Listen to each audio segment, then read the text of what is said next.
channel. So today I'm coming at you with a video about the Erin Condren teacher planner, thoughts, opinions, reviews, how we used it, and how we fit it into a homeschooling family, because obviously I'm not a teacher. So just to give you guys some ideas of what it looks like on the inside if you're contemplating buying it for yourself, and how we used it as far as a homeschooling family, and tracking all of our stuff. So if you would like to see the inside with all of that info, please keep watching, and if not, then you can end it right here, but I do hope you stick around, and please subscribe if you haven't already, and I will catch you guys next time. Okay, so let's take a look at the planner. So this is one of the personalized covers with kids' names here. That's why it's blocked out. K4 and 3rd grade, because those are the grades that they were in. And I planned on doing that every year that I got one of these, but as you know, this was the only year that we ended up doing it. So it is a little bit bigger than the actual Erin Condren. For size reference, you can see this is the 2017 planner, so it's definitely a bit bigger. Which is fine because it's got lots of space for lots of good stuff in it. So covers are the same, coil is the same, nice thick coil, and then the back just has the little apples with teach, inspire, learn, and love. I really love this cover a lot. So that's the front of the cover, and then when you go into the planner, the first page is just this is my life, and again, your like title page to put your name on. It does have the dry erase section over here, which is super helpful. And then the first page is all about me, so name of the school, the grade that you're teaching, address, room number, access codes and passwords, web resources. So that's all really helpful to have in one spot, but obviously you'd probably want to keep that pretty safe. And then this page I like a lot, especially if I were to be a teacher. I can imagine how this would be really helpful. So classroom events and volunteers. It's really nice to have, I know when I volunteered for my son's 1st grade class, it would be really nice to have like the names of everyone right here, super easy to get to. And then helpful hints for the substitute. I think this page is so cool.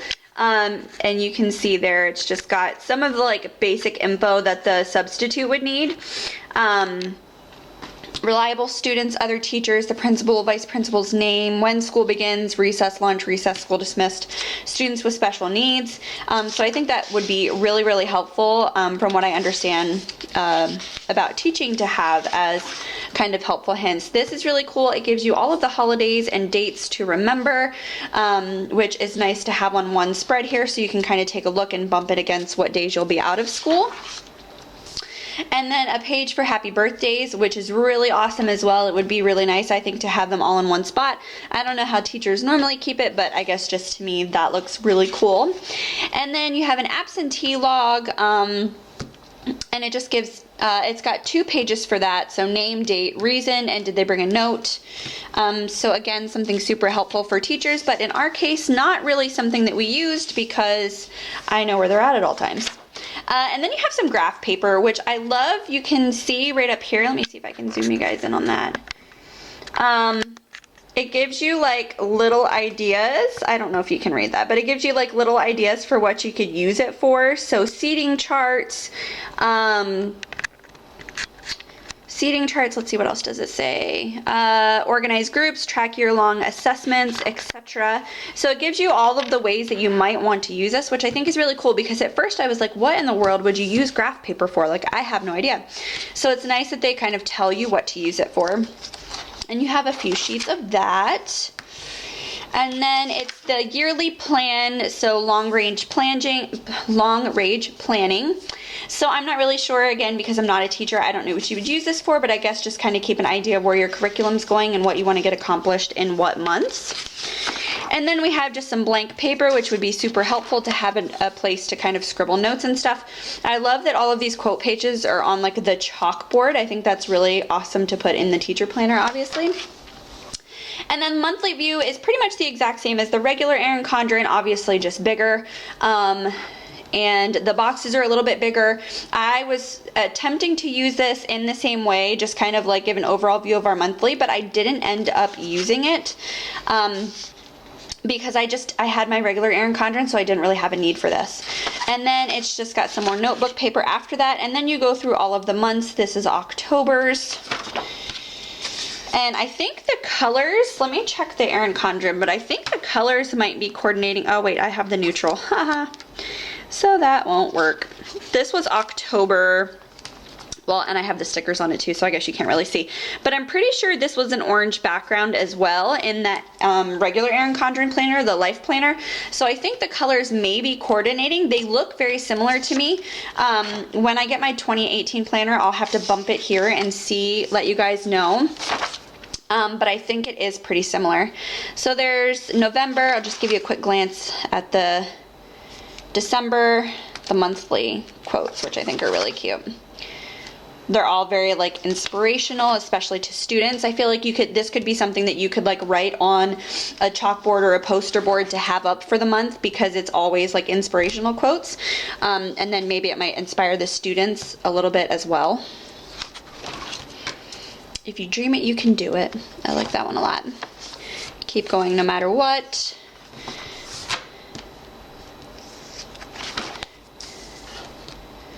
I feel like that one's kind of the same. Okay, and then we get to lessons. So this is the part that we used, and you'll be able to see here when I start explaining what we did with it. This is really the only part that we used, because it was the only part that really pertained. But if we were going to homeschool again, I can tell you I would still order a teacher planner. Because I really enjoyed having this section to kind of break everything down and keep track, and my son uses this as well.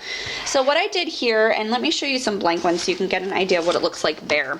So this is what it looks like bare, and it's just got color coordinated blocks here so you can like track the day, and then the lessons or subjects and periods would go down like this. So you could write like math, or the day would be like Monday, Tuesday, Wednesday, Thursday, Friday, and then you could add like the actual date in there and maybe like a little note if there's anything special for that day. And then like math, science, history, blah, blah, blah across there. So those are what they look like blank. And then I'll show you kind of what we did with them.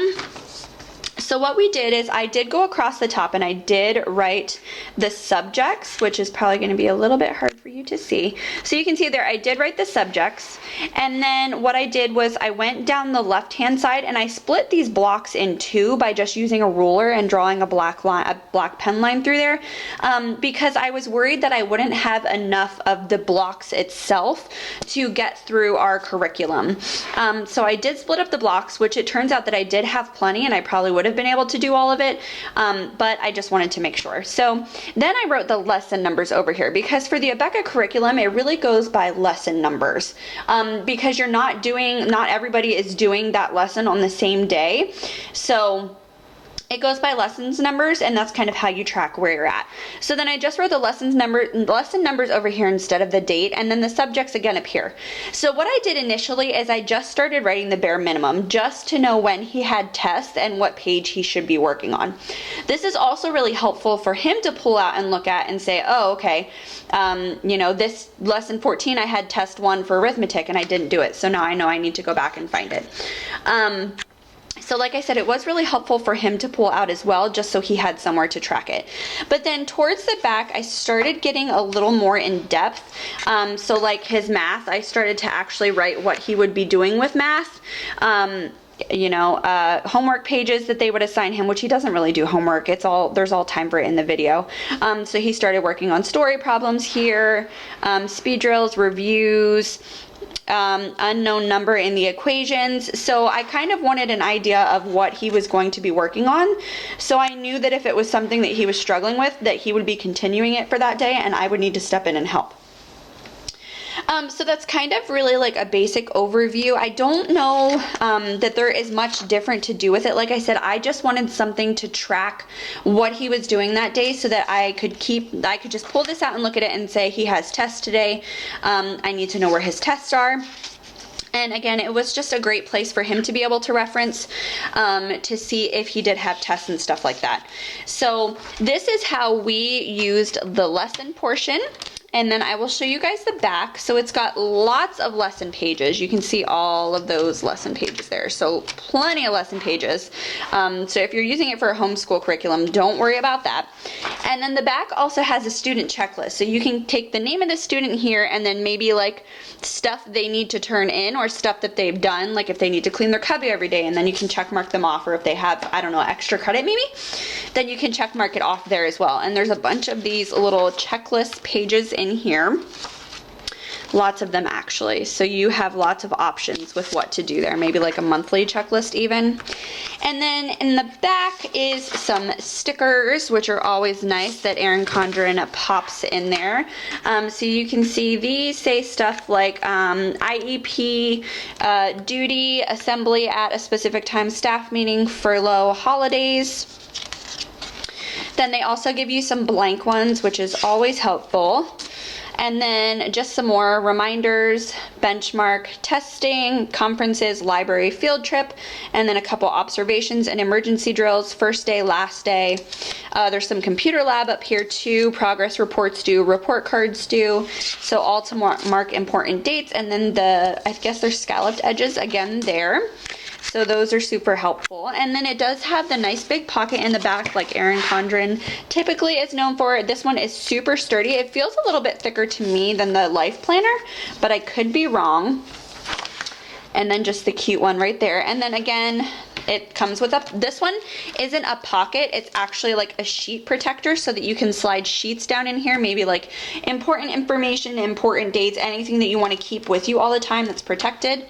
And then a dry erase section back here as well. I did get these colorful date dots. I want to say that they did come with the planner, but they're all coordinating to the months so that you can mark the months yourself.